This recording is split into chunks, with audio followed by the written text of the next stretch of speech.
बिस्मिल्लाहिर्रहमानिर्रहीम। एक रोज हजरत अब्दुल मुत्तलिब खाना काबा में हिजरा अस्वद के पास बैठे हुए थे। ऐसे में इनके पास नजरान के ईसाई आ गए। इनमें एक पादरी भी था। इस पादरी ने अब्दुल मुत्तलिब से कहा, हमारी किताबों में एक ऐसे नबी की अलामात हैं जो हजरत इस्माईल अलैहिस्सलाम की औलाद में होना बाकी है। ये शहर, इसकी जाए पैदाइश होगा, इसकी ये निशानियां होंगी। अभी ये बात ही हो रही थी कि कोई शख्स आप सल्लल्लाहु अलैहि वसल्लम को लेकर वहाँ आ पहुंचा। पादरी की नजर जो ही आप सल्लल्लाहु अलैहि वसल्लम पर पड़ी, वो चौंक उठा। आपकी आंखों, कमर और पैरों को देखकर वो चिल्ला उठा, वो नबी यही हैं, ये तुम्हारे क्या लगते हैं? अब्दुल मुत्तलिब बोले, ये मेरे बेटे हैं। इस पर पादरी बोला, तब ये वो नहीं, इसलिए कि हमारी किताबों में लिखा है कि इसके वालिद का इंतकाल हो जाएगा। इसके वालिद का इंतकाल इसकी पैदाइश से पहले हो जाएगा। ये सुनकर अब्दुल मुत्तलिब बोले, ये दरअसल मेरा पोता है। इसके बाप का इंतकाल इस वक्त हो गया था जब ये पैदा भी नहीं हुआ था। इस पर पादरी बोला, हाँ ये बात हुई ना, आप इसकी पूरी तरह हिफाजत करें। अब्दुल मुत्तलिब की आपसे मोहब्बत का ये आलिम था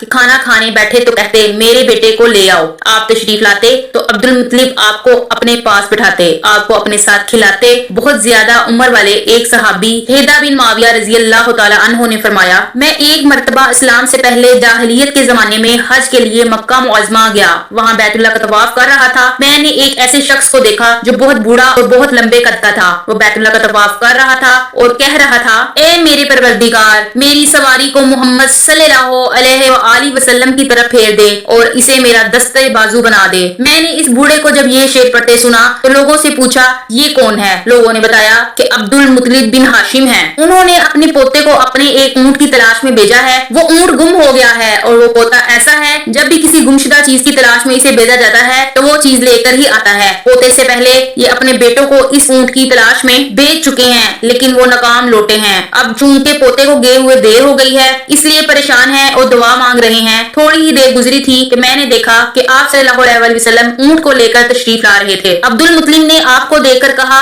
मेरे बेटे, मैं तुम्हारे लिए इस कदर फिक्रमंद हो गया था कि शायद इसका असर कभी मेरे दिल से न जाए। अब्दुल मुत्तलिब की बीवी का नाम रुकैया बिनते अबू सैफी था। वो कहती हैं, कुरैश कई साल से कहत साली का शिकार थे। बारिशें बिल्कुल बंद थी, सब लोग परेशान थे। इस जमाने में मैंने एक ख्वाब देखा। कोई शख्स ख्वाब में कह रहा था, ए कुरैश के लोगों, तुम में से एक नबी जाहिर होने वाला है। इसके ज़हूर का वक्त आ गया है। इसके जरिए तुम्हें जिंदगी मिलेगी, यानी खूब बारिशें होंगी, सरसब्जी शदाबी होगी। तुम अपने लोगों में से एक ऐसा शख्स तलाश करो जो लंबे कद का हो, गोरे रंग का हो, इसकी पलकें गनी हों, बने और आबरू मिले हुए हों। जो शख्स अपनी तमाम औलाद के साथ निकले और तुम में से हर खानदान का एक आदमी निकले। जब पाक साफ हों और खुशबू लगाएं, वो हिजरे अस्वद को बोसा दें। फिर जब जबल अबू कैस पर चढ़ जाएं, फिर वो शख्स जिसका हुलिया बताया गया है आगे बढ़े और बारिश की दुआ मांगे और तुम सब आमीन कहो तो बारिश हो जाएगी। सुबह हुई तो रुकैया ने अपना ये ख्वाब कुरैश से बयान किया। उन्होंने इन निशानियों को तलाश किया तो सब की सब निशानियां इन्हें अब्दुल मुत्तलिब में मिल गईं। चुनाचे जब इनके पास जमा हुए, हर खानदान से एक एक आदमी आया। इन सब ने शराइत पूरी की। इसके बाद सब अबू कैस पहाड़ पर चढ़ गए। इनमें नबी करीम सल्लल्लाहु अलैहि वसल्लम भी थे। आप इस वक्त 9 उम्र थे। फिर अब्दुल मुत्तलिब आगे बढ़े और उन्होंने यूं दुआ की, ए अल्लाह, ये सब तेरे गुलाम हैं, तेरे गुलामों की औलाद हैं, तेरी बांदियां हैं, तेरी बांदियों की औलाद हैं। हम पर जो बुरा वक्त आ पड़ा है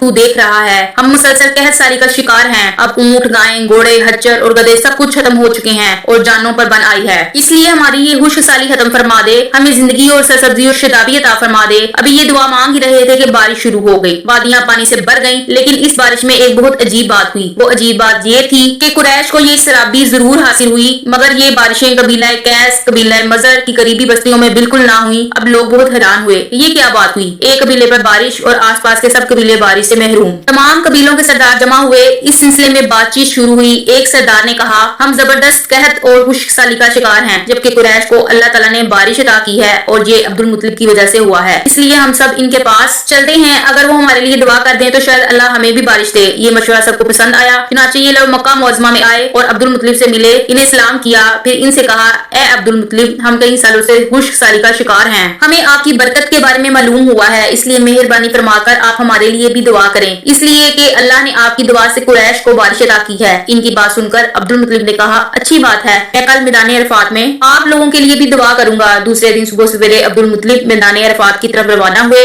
इनके साथ दूसरे लोगों के अलावा इनके बेटे और अल्लाह के रसूल सल्लल्लाहु अलैहि वसल्लम भी थे।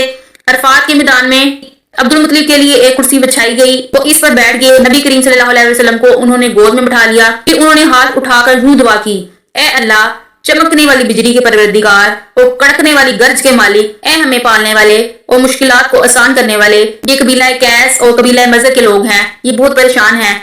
ये तुझसे अपनी लाचारी और बेकसी की फरियाद करते हैं और जानो माल की बर्बादी की शिकायत करते हैं। बस इनके लिए वो बरसने वाले बादल भेज दे और आसमान से इनके लिए रहमत अता फरमा, ताकि इनकी जमीनें सरसब्ज शदाब हो जाएं और इनकी तकलीफ दूर हो जाएं। अब्दुल मुत्तलिब अभी ये दुआ मांग ही रहे थे कि एक स्याह बादल उठा, अब्दुल मुत्तलिब की तरफ आया और उसके बाद उसका रुख कबीला कैस और बनु मजर की बस्तियों की तरफ हो गया। ये देखकर अब्दुल मुत्तलिब ने कहा, ए गिरोह कुरैश और मजर, जाओ, तुम्हें सैराबी हासिल हो गई। चुनांचे ये लोग जब अपनी बस्तियों में पहुंचे तो वहां बारिश शुरू हो चुकी थी।